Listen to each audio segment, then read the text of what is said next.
Hello guys, welcome back to my YouTube channel पढ़ाई पूरी।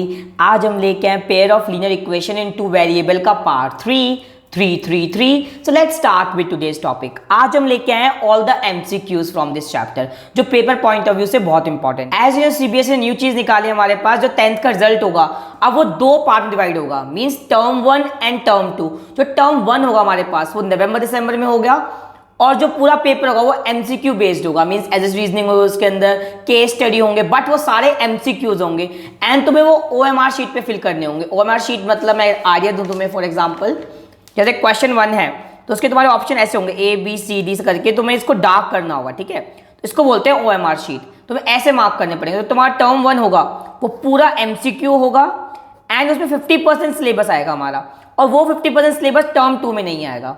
और जो टर्म 2 होगा हमारा वो एज इट जो हमारा सेंटर पे जाके होता है वैसे होगा। अब देखो जो कंडीशन हमारी कोरोना कैसी रही वो सब कुछ बता रखा है फॉर्म के अंदर, you can check it out. बाकी मुझे मेंशन हो कमेंट सेक्शन में, मैं तुम्हारे लिए अलग से वीडियो बना दूंगा based on that rules and regulation जो हमारे सीबीएसई ने निकाले हैं, ठीक है। तो इसको क्या बोलता हूँ मैं, एमसीक्यू सेट 1 बोल सकता हूँ, ठीक है। मीन्स सेट 1 है हमारे एमसीक्यूज का। अब देखो first question, the pair of linear equation 3x/2 + 5y/3 is equal to 7 and 9x + 10y is equal to 14। देखो हमें दो इक्वेशन गिवन है।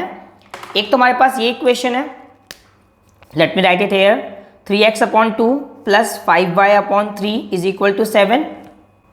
ओके, एंड इसमें हमारा a1 कितना है, a1 होता है हमारे पास x का कोएफिशिएंट दैट इज 3/2, b1 कितना है हमारे पास 5/3 एंड c1 कितना है हमारे पास, वहां जाके -7, तो c1 इज -7।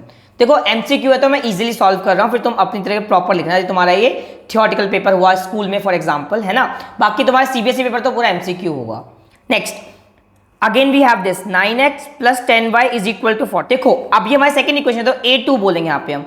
a2 कितना हमारे पास 9, b2 कितना हमारे पास 10 एंड c2 कितना हमारे पास 14 माइनस का, है ना। मैंने बताया था सब वैल्यूज को यहाँ पे शिफ्ट कर दो। ओके, तो ये हमारा C2 कितना हो जाएगा, माइनस का 14 हो जाएगा। अब बताओ a1/a2 इज 3/2/9, 3/2 × 9 हो गया, 3 3 9, तो 1/6 is equal to a1/a2। Same b1/b2 निकालो, b1 कितना हमारे पास 5/3 एंड b2 कितना हमारे पास 10, कितना हो जाएगा 5/3 × 10, 5 2 दैट इज 1/6। ओके, अब निकालो c1/c2, c1/c2 is your -7/-14 which is 1/2। तो देखो हम क्या बोल सकते हैं यहाँ पे कि a1/a2 इक्वल टू b1/b2 तो है, but not equal to c1/c2। And ये कंडीशन कब आती है हमारे पास, जब हमारे पास इनकंसिस्टेंट हो, मींस पैरेलल लाइंस हो एंड नो सोल्यूशन हो, ठीक है। तो अब देखो ऑप्शन क्या क्या है हमारे पास, कंसिस्टेंट तो हो ही सकता बिकॉज ये हमारे पास कंडीशन किसकी है, पैरेलल लाइंस की, उसको हम क्या बोलते हैं इनकंसिस्टेंट। तो कौन सा ऑप्शन हो गया हमारे पास, दैट इज बी ऑप्शन, ठीक है। Now next question. So question number 2, if a pair of linear equation is consistent, then the lines are। अब देखो मैंने बोला यदि हमारे पास pair of linear equation consistent है, इसका मतलब क्या हमारे पास, let me write it here। इसका मतलब क्या, लाइंस तो या फिर इंटरसेक्टिंग होंगी या फिर कोइंसिडेंट होंगी। कोइंसिडेंट मतलब क्या होता है, इनफिनिट सॉल्यूशन, एक के ऊपर एक लाइन ओवरलैप करेगी। ये मैंने फर्स्ट वीडियो में डिस्कस किया था, you can check it out my that video, है ना। इंटरसेक्टिंग क्या होता है हमारे पास, यूनिक सॉल्यूशन, लाइन हमारी ऐसे इंटरसेक्ट करेंगी। कोइंसिडेंट मतलब एक के ऊपर एक लाइन होगी। अब देखो कौन सा ऑप्शन होगा, parallel not possible because parallel क्या होते हैं, इनकंसिस्टेंट होते हैं, अभी जस्ट बताया हमने। ऑलवेज कोइंसिडेंट, ऑलवेज तो नहीं होगा बिकॉज इंटरसेक्टिंग लाइन भी तो हमारी कंसिस्टेंट होती है। इंटरसेक्टिंग और कोइंसिडेंट, तो this will be the correct option. Always intersecting भी नहीं होगा। a1/a2 is equal to b1/b2 is equal to c1/c2। ये कंडीशन हमारे पास किस चीज की, कोइंसिडेंट लाइन की। ये तुम्हारा a1/a2 is not equal to b1/b2 आया, दिस इज इंटरसेक्टिंग। ये दोनों क्या मिलके बनते हैं, कंसिस्टेंट, कंसिस्टेंट। ओके, एंड जो a1/a2 is equal to b1/b2 हो but not equal to c1/c2, इसको बोलेंगे हम पैरेलल लाइंस या फिर इनकंसिस्टेंट। Okay, very easy. अब नेक्स्ट क्वेश्चन, पहले क्वेश्चन रीड करते हैं। This is question number 3। Okay, the value of k for which the system of linear equations x + 2y is equal to 3 and 5x + ky + 7 is equal to 0 is inconsistent. Inconsistent, okay, inconsistent मतलब क्या है, parallel lines. Parallel lines मतलब क्या है, a1/a2 is equal to b one upon b two is not equal to c one upon c two, ये condition, ठीक है। अब वो यहाँ पुट कर दो। फर्स्ट इक्वेशन क्या है हमारे पास, x plus two y minus three equal to zero, minus three को वहाँ शिफ्ट कर दिया, है ना। सेकेंड इक्वेशन क्या है हमारे पास, five x plus k y plus seven is equal to zero. अब देखो हमें क्या पता है अकॉर्डिंग टू क्वेश्चन, इनकंसिस्टेंट मतलब क्या है, a one upon a two is equal to b one upon b two but not equal to c one upon c two, है ना। तो आप पुट कर दो वैल्यू, ए वन कितना है, one upon five is equal to two upon k but not equal to minus three upon seven, है ना। यहाँ से क्या आ गया हमारे पास, यदि इस वाले पार्ट को ले हम, के इज इक्वल टू 10, है ना। तो बोला के की वैल्यू 10 के लिए, 10 के लिए हमारे पास the given system of equation है वो क्या होंगी, इनकंसिस्टेंट होंगी, है ना। तो ऑप्शन क्या होगा हमारे पास, ये वाला। अब देखो ये वाला ऑप्शन लेते हैं, ये भी इंपॉर्टेंट है। बोला के इज इक्वल टू यहाँ से क्या आएगा, -14/3 बट नॉट इक्वल आएगा, देखो नॉट इक्वल साइन है, तो ये वाला ऑप्शन इसलिए करेक्ट नहीं है। यदि यहाँ पर देखो नॉट इक्वल टू, तो ये भी ऑप्शन ठीक होता, फिर ये भी ऑप्शन ठीक होता, हमारे दो आंसर होते, बट यहाँ पे सिर्फ -14/3 है, तो ये ऑप्शन नहीं होगा क्योंकि नॉट इक्वल टू आया ना। इसके अंदर ये वाला दो पार्ट लेंगे हम, तो 2/k is not equal to -3/7 आएगा, तो k कितना आएगा, 7 2 14 एंड माइनस नीचे आएगा, तो -14/3 आया। k is not equal to आया ना, बट यहाँ पे इक्वल दे रखा है, तो ये ऑप्शन नहीं होगा। सपोज यहाँ पे नॉट इक्वल गिवन होता, एक क्वेश्चन और करेंगे तो और क्लियर होगा, तो फिर दोनों ऑप्शन करेक्ट होते हैं, है ना। फिलहाल ये वाला ऑप्शन करेक्ट है जब हमने ये दोनों पेयर लिए हैं, तो okay, I think now it's clear to you. अब देखो क्वेश्चन नंबर 4 को रीड करते हैं। The value of k for which the system of equation x plus y minus 4 is equal to 0 and 2x plus k y is equal to 3 has no solution. देखो no solution कब होंगे, वही सब जब lines parallel होंगी, तो line parallel हो, no solution हो, या फिर हमसे बोलते हैं इनकंसिस्टेंट हो, उस सब में एक ही फॉर्मूला लगेगा, है ना।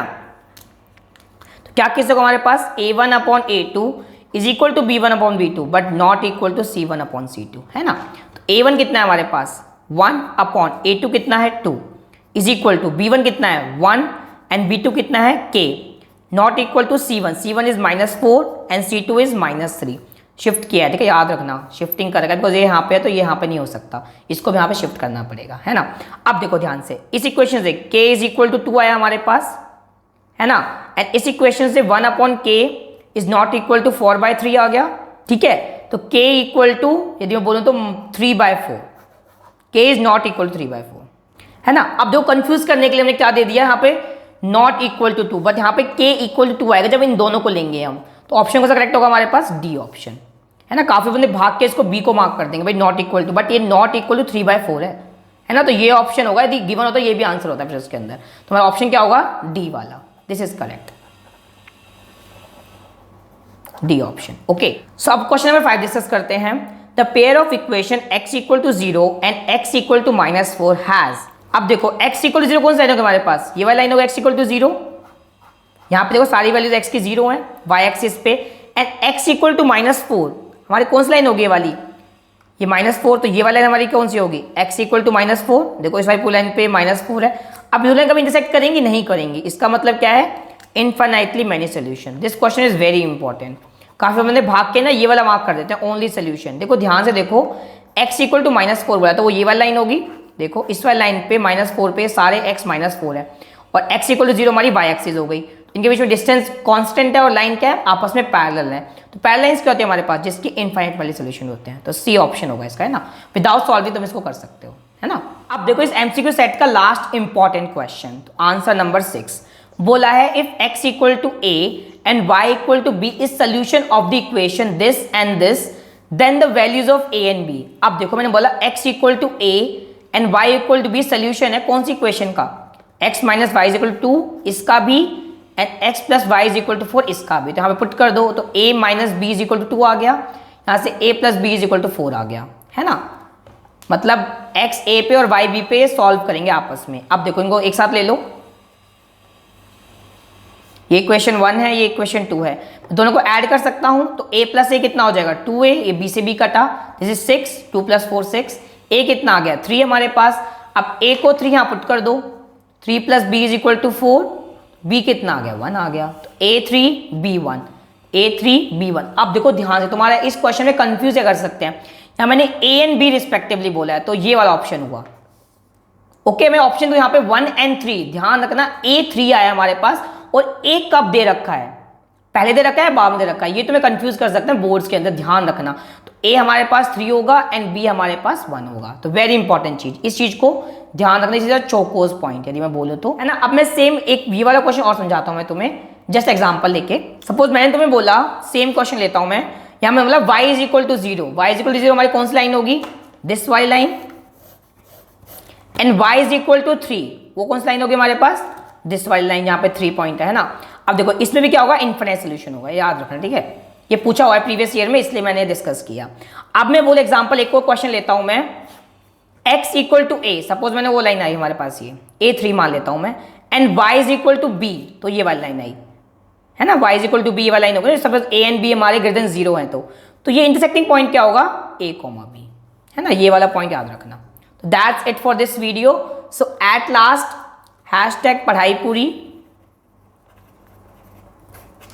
and don't forget to do 3 things: like, share, subscribe, and 4th please do all 3 and thank you. So guys, stay connected with Puraipuri family. हम 11th के भी काफी चैप्टर्स लाने वाले हैं, फिजिक्स के भी, केमिस्ट्री के भी और मैथ्स के भी।